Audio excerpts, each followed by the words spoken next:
Bismillahirrahmanirrahim. Inna a'tainakal kautsar fasalli lirabbika wanhar inna syani'aka huwal abtar. Bismillahirrahmanirrahim. Assalamualaikum warahmatullahi wabarakatuh.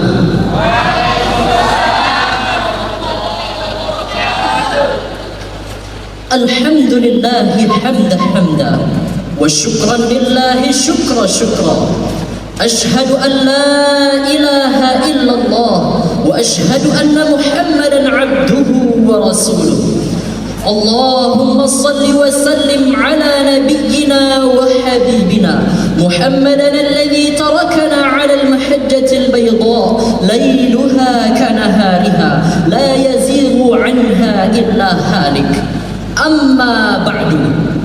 Hadirin dan hadirat sebangsa dan setanah air, Indonesia adalah potongan surga yang dititipkan Allah Subhanahu wa ta'ala.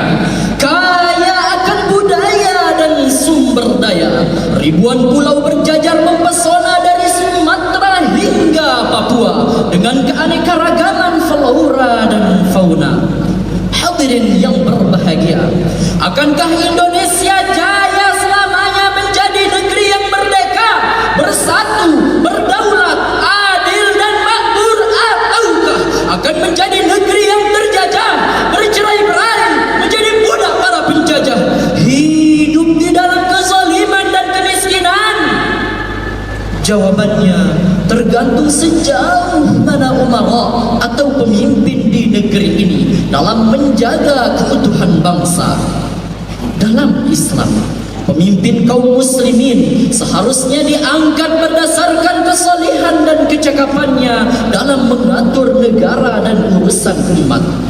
Mengapa kesalehan diutamakan? Karena tujuan kepemimpinan dalam Islam adalah hirasatud din wa himayatud dunya bid-din, menjaga agama dan memelihara urusan dunia sesuai aturan agama. Bagaimana mungkin seorang pemimpin mampu menjaga agama dan memelihara urusan negara berdasarkan agama jika dia tidak tahu agama? Hadirin a'azzani Allah wa iyyakum. Umara atau pemimpin memang harus mendekat dan bersatu bersama ulama untuk meminta nasihat, arahan dan bimbingan. Hal itu perlu dilakukan karena jabatan dan kekuasaan adalah pedang bermata dua, besar manfaatnya namun juga sangat berbahaya godaan-godaannya. Untuk itu, izinkan kami membawa syarahan yang bertemakan relasi ulama dan umara dalam menjaga keutuhan bangsa, yang berlandaskan Quran surah Ali Imran ayat 103. A'udzu billahi minasy syaithanir rajim.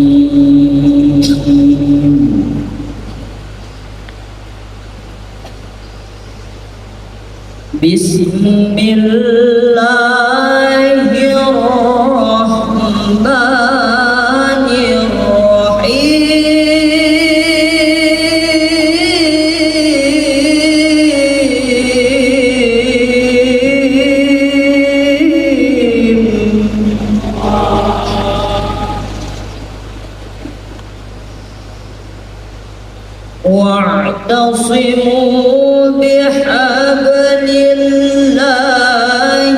jami'an wa la tafarraqu wadhkuru ni'matallahi 'alaikum.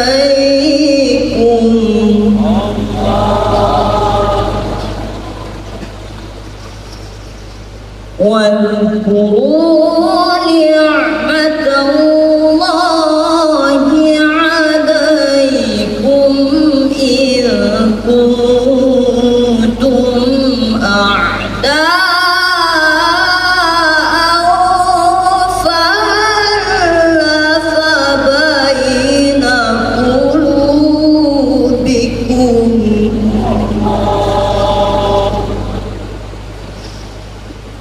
فألف بين قلوبكم فأصبحتم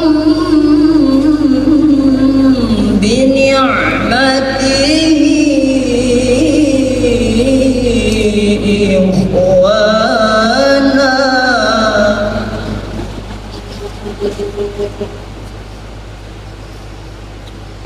وكنتم على شفا حفرة من النار فأنقذكم منها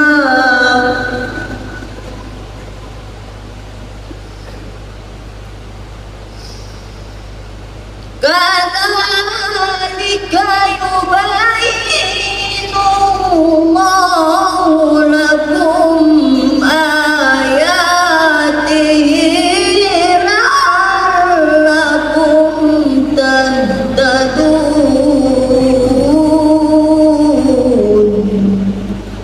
Aku berlindung kepada Allah dari godaan setan yang terkutuk dengan menyebut nama Allah yang Maha Pengasih lagi Maha Penyayang. Berpegang teguhlah kamu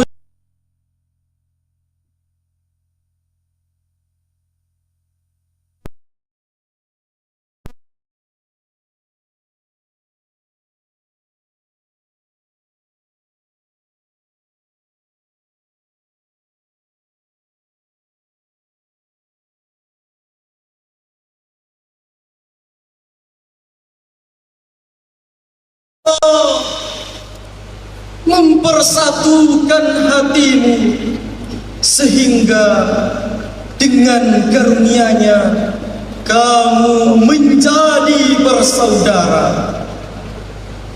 Dan ingatlah pula ketika itu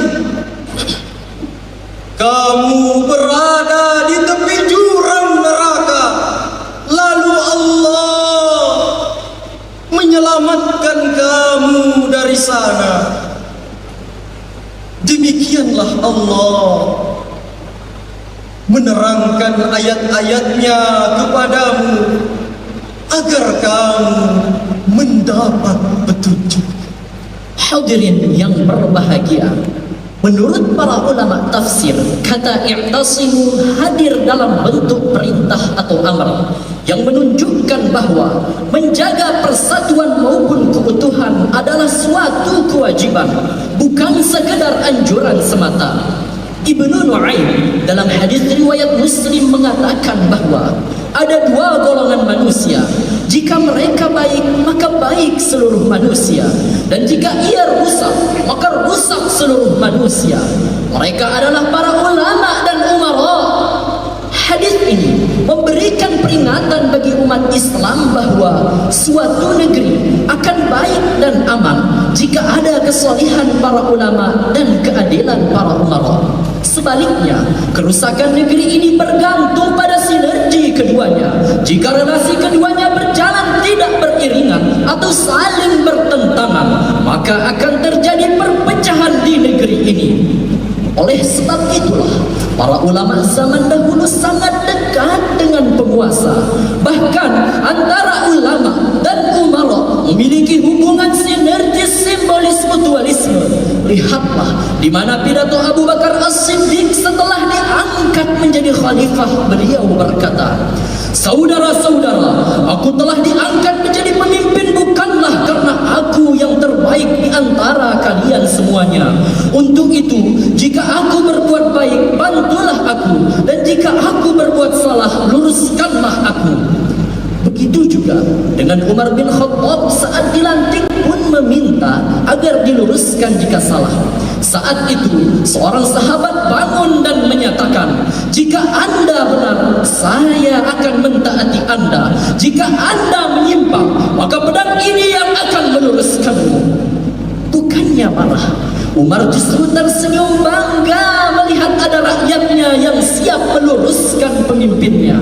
Jika seorang pemimpin sesoleh Abu Bakar dan Umar saja meminta nasihat dari ulama dan rakyatnya, maka pemimpin dan pejabat hari ini lebih patut untuk meminta nasihat serta bimbingan para ulama. Sistem demokrasi sekuler sekarang ini, pejabat dilantik bukan karena kesolehannya, bahkan acap kali mereka dilantik bukan pula karena kecakapannya dalam memimpin, tapi hanya karena mereka mampu membiayai kampanye. Mereka terpilih karena publik tertipu dengan politik pencitraan, mempublikasikan kebaikan dan menutupi keburukan dirinya. Kemudian hasilnya adalah pejabat-pejabat yang tidak kompeten dan malah menyalahgunakan jabatannya. Jujur dan amanah akan menjadi hal yang sulit jika berhadapan dengan uang. Sikap mementingkan rakyat serasa berat jika berhadapan dengan kepentingan partai dan pihak-pihak yang sudah membiayai kampanyenya. Adil serasa mustahil jika sudah berhadapan dengan para konglomerat. Hadirin yang berbahagia, kepemimpinan dan jabatan di era ini jauh lebih layak untuk mendengar nasihat para ulama dan meminta bimbingan mereka, bukan malah menjauhi dan mengkriminalisasi lembaga-lembaga ulama dan Islam. Bukan pula mendekat, tapi dengan maksud menekan atau mempengaruhi mereka agar berfatwa sesuai keinginan penguasa. Ulama bukan hanya orang yang faham agama, tapi penjaga nurani bangsa. Umara bukan sekedar pejabat, tapi pemikul amanah rakyat. Mereka ibarat dua sayap burung. Jika seimbang, burung terbang tinggi. Jika timpang, ia jatuh ke bumi. Oleh karena itu, pemimpin dan ulama harus memiliki komitmen dan cita-cita yang sama, yaitu membangun Indonesia yang damai, adil dan makmur. Keutuhan bangsa tidak hanya tergantung dari pemimpin, akan tetapi bagaimana masyarakat menanggapi pemimpinnya tersebut, sebagaimana yang diperintahkan Allah Subhanahu wa taala dalam Quran surah An-Nisa ayat 59. Ya ayyuhalladzina amanu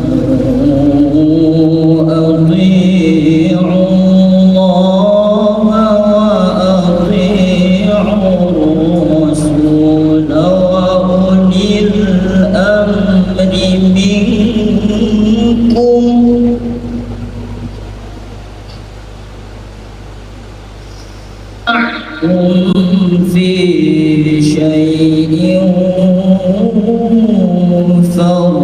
فردوه إلى الله والرسول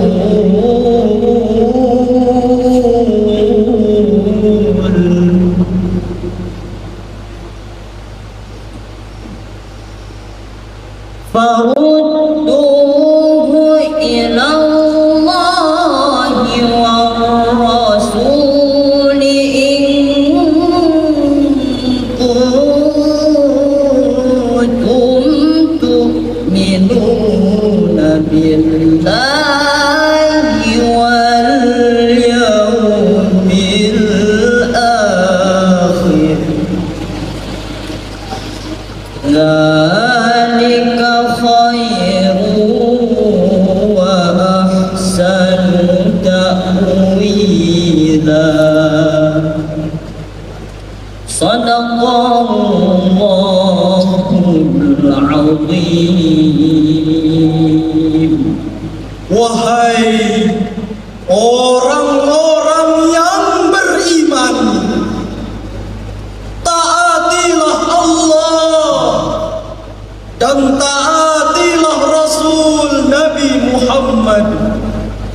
serta ulul amri, pemegang kekuasaan di antara kamu. Jika kamu berbeda pendapat tentang sesuatu, maka kembalikanlah kepada Allah Al-Quran dan kepada Rasul sunnahnya. Jika kamu beriman kepada Allah dan hari akhir, yang demikian itu lebih baik bagimu dan lebih bagus akibatnya di dunia dan di akhirat. Maha benar Allah atas segala firman-Nya. Hadirin yang berbahagia, Ibnu Katsir dalam tafsirnya menyebutkan perkataan Ibnu Abbas bahwa asbabun nuzul ayat ini berkenaan dengan Abdullah bin Hudzafah bin Qais ketika Rasulullah sallallahu alaihi wasallam mengutusnya untuk memimpin pasukan khusus. Abdullah memerintahkan pasukannya untuk mengumpulkan kayu bakar dan membakarnya. Saat api sudah menyala, ia menyuruh pasukannya untuk memasuki api itu. Lalu salah seorang pasukannya menjawab, sesungguhnya jalan keluar dari api ini hanya Rasulullah sallallahu alaihi wasallam. Jangan tergesa-gesa sebelum menemui Rasulullah sallallahu alaihi wasallam. Jika Rasul memerintahkan kalian untuk memasuki api itu, maka masukilah. Kemudian mereka menghadap Rasulullah dan menceritakan hal itu, dan Rasulullah melarang memasuki api dan menegaskan bahwa ketaatan hanya dalam kebaikan. Dari tafsiran ayat ini kita mendapat dua poin penting. Yang pertama adalah ketaatan kepada Allah itu mutlak, karena ayat ini memerintahkan orang-orang yang beriman untuk mentaati Allah dan Rasul-Nya. Dan ketaatan mutlak di sini artinya adalah ketaatan kepada Allah yang tidak bisa ditawar-menawar, ketaatan harga mati dan ketaatan tanpa tapi-tapi. Poin yang kedua adalah perintah kepada orang-orang beriman pada ulil amri atau umara. Dan yang menarik dalam poin ini, kata ati'u tidak diulang pada kata sebelum ulil amri. Sebagaimana perintah taat kepada Allah dan Rasul-Nya, ketaatan pada ulil amri ketika perintahnya tidak bertentangan dengan perintah Allah dan Rasulullah. Hadirin yang berbahagia, kesimpulan dari syarahan kami adalah persatuan dan kesatuan sebuah negara itu tergantung bagaimana pemimpinnya. Apabila pemimpinnya adil, maka sejahteralah negaranya, dan lebih sejahtera lagi jika ada kerjasama antara ulama dengan pemimpin atau umara. Dan kita sebagai masyarakat sekaligus hamba Allah yang beriman, hendaklah kita mematuhi perintah yang diperintahkan oleh pemimpin kita. Akan tetapi satu yang perlu kita garis bawahi adalah selama peraturan tersebut tidak bertentangan dengan perintah Allah dan Rasul-Nya, maka kita harus mematuhinya. Sekian syarahan yang dapat kami sampaikan. Tidak ada manusia yang sempurna termasuk kami. Sekalipun selalu berusaha maafkan kekurangan kami. Kami hanya manusia biasa, bukan dukun yang sok bisa. Wassalamualaikum